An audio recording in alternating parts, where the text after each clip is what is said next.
So hello everyone, my name is Prabhat Tripathi, selected scale 2 officer. Friends, जैसा कि आप लोग जानते हो कि बैंक ऑफ बड़ौदा का जो रिटेल लाइबिलिटीज़ का इंटरव्यू है वो 5 मार्च से स्टार्ट हो रहे हैं। और बहुत से मतलब कि जो कैंडिडेट्स हैं वो अभी भी लिटिल बिट कंफ्यूज्ड हैं रिगार्डिंग डॉक्यूमेंट वेरिफिकेशन, क्योंकि document verification interview is on the very same date. ठीक है, तो आपको सबसे पहले तो अपने डॉक्यूमेंटेशंस को एकदम रेडी कर लेना है। डॉक्यूमेंटेशन में जो मतलब कि गाइडलाइंस आपको प्रोवाइड करी गई हैं मेल में, सबसे पहले तो आपका जो एप्लीकेशन फॉर्म है आप उसको डाउनलोड करके अपने पास रखे होगे, उसका प्रिंट आउट आपको लेके जाना है। ठीक है, कई लोग ऐसा बोल रहे हैं कि एप्लीकेशन फॉर्म उन्होंने डाउनलोड ही नहीं किया। तो भाई एक चीज़ सिंपल सा है, जब भी आप कोई करियर से रिलेटेड आप कोई एप्लीकेशन फॉर्म अपना भर रहे हो तो उस चीज़ को आप डेफिनेटली कहीं ना कहीं पेन ड्राइव या किसी चीज़ में सेव करके रख लिया करो कंप्यूटर में, क्योंकि एट प्रेजेंट आपको जब रिक्वायरमेंट होती है तो आपके पास वो चीज़ रहती नहीं है ना। तो देखिए, ये चीज़ तो आपकी एक फ़ॉल्ट है, आपको मतलब उस चीज़ को देखना चाहिए था और आपको मतलब कि उस चीज़ को कहीं से रेडी करना चाहिए था। अभी एप्लीकेशन फॉर्म शायद कई लोग नहीं डाउनलोड कर पा रहे हैं और अभी मैं साइड में भी देख रहा हूँ वो अवेलेबल नहीं दिख रहा है। तो माइट भी कुछ मतलब ऐसा अरेंजमेंट हो जिसके थ्रू आप एप्लीकेशन फॉर्म को डाउनलोड कर पाओ। रदर दैन इट, आप अपने डॉक्यूमेंटेशंस को अच्छे से रेडी करो। जिनके पास आप अभी एप्लीकेशन फॉर्म है, आप अपने 10th की मार्कशीट, 12th की मार्कशीट को अच्छे से अरेंज करो, एक्सपीरियंस सर्टिफिकेट को अरेंज करो। और साथ ही साथ मतलब आप जो भी मतलब कि आप एक्सपीरियंस गेन करके आ रहे हो रिटेल डिपॉजिट से, प्रोडक्ट से रिलेटेड आपके पास अगर जॉब प्रोफाइल है तो आप उसको रेडी करो।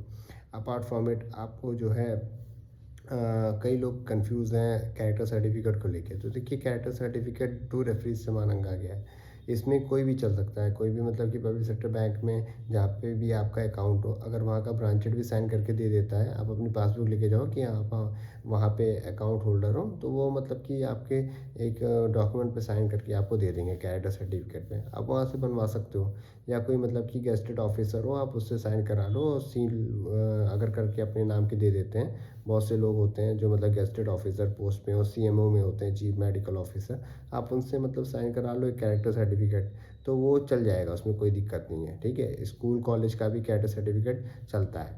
ठीक है, तो ये 2 कैरेक्टर सर्टिफिकेट्स आप अपने पास रखो। 2 रेफरीज से आप अपना कैरेक्टर सर्टिफिकेट अवेल करके, इसके साथ ही साथ थोड़ा सा जो है आप इंटरव्यू प्रोसेस के लिए पढ़िए, क्योंकि इंटरव्यू बहुत ही मेन रोल प्ले करता है। आप अगर सिलेक्शन चाहते हो तो इंटरव्यू में आपको क्या पढ़ना है, इंटरव्यू में आप अपनी प्रोफाइल को डेफिनेटली अच्छे से गो थ्रू करके जाओ। जो भी मतलब रिटेल डिपॉजिट से रिलेटेड चीज़ें होती हैं, कासा डिपॉजिट्स हो गया, आपका एफडी हो गया, इसके बारे में आप पढ़िए। ठीक है, आप जिस ऑर्गेनाइजेशन में जाना चाहते हैं बैंक ऑफ बड़ौदा, उसके बारे में पढ़िए। आप जिस ऑर्गेनाइजेशन में काम करते हो उसके बारे में आपको जो है नॉलेज होनी चाहिए। नेट प्रॉफिट्स जो बैंक के Q4 रिजल्ट्स के होते हैं उसको आप देख लीजिए। वो बहुत ही मतलब कि एक तरह से एडवांटेज क्रिएट करता है। आप जब भी इंटरव्यू दोगे, अगर आपको Q4 रिजल्ट्स के बारे में पता है तो आप कहीं ना कहीं अपने आंसर्स में उन चीज़ों को बोल सकते हो। उससे क्या होता है कि एक अच्छा इम्पैक्ट आपका पड़ता है इंटरव्यू में। जो भी इंटरव्यूअर इंटरव्यू ले रहे हैं उनको अगर आप बताओगे Q4 रिजल्ट के बारे में कि इस पर्टिकुलर बैंक का नेट प्रॉफिट इतना है, या इस पर्टिकुलर बैंक का ऑपरेटिंग प्रॉफिट इतना है, ये इतने एडवांसेस उसके इतने हैं, तो कहीं ना कहीं मतलब वो एक पॉजिटिव आपका इम्पैक्ट क्रिएट करेगा। ठीक है, उसके साथ साथ आप एमडी सीईओ के बारे में पढ़ लो, हेडक्वार्टर के बारे में पढ़ लो कि कहाँ किसका क्या हेडक्वार्टर है। ठीक है, ये सारी चीज़ें आपको पता होनी चाहिए, क्योंकि ये चीज़ें बहुत ही इंपॉर्टेंट रोल प्ले करती हैं इंटरव्यू प्रॉस्पेक्ट के लिए।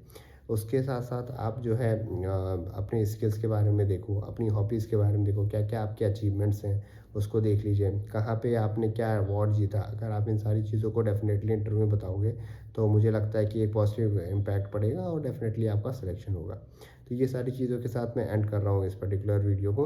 लेकिन डेफिनेटली आप अपना एप्लीकेशन फॉर्म डाउनलोड कर लीजिए और कहीं ना कहीं से मतलब जो है इस पर्टिकुलर चीज़ को अच्छे से पढ़ते रहिए। बाकी मैं यहाँ पे आपको गाइड करता रहूँगा बैंक ऑफ बड़ौदा के बारे में, क्या क्या मतलब जो है अपडेट्स हैं, क्या क्या मतलब जो है उसके प्रोडक्ट्स हैं, इसके बारे में मैं वीडियो बनाऊँगा तो उसमें आपको डेफिनेटली गाइड करूँगा। लेकिन आप अपने जो प्रीवियस ऑर्गेनाइजेशन जहाँ पे आप काम कर रहे हैं उसके बारे में आपको पता होना चाहिए, उसके बारे में आप पढ़ते रहिए, उसका नेट प्रॉफिट देखिए उसमें क्या है, क्योंकि कई क्वेश्चन आपसे पूछ सकते हैं कि मतलब जो है जिस ऑर्गेनाइजेशन में आप काम कर रहे हो तो वहाँ पे क्या मतलब कि नेट प्रॉफिट रहा, कैसे आप मतलब सेल्स करते हो, क्या मतलब कि आपका पोर्टफोलियो रहता है, आप पोर्टफोलियो अगर मैनेज करते हो, तो कई रिलेटेड इससे क्वेश्चंस आ सकते हैं। तो डेफिनेटली आप उसको देखिए। बाकी मैं आपको गाइड करता रहूँगा। Thank you.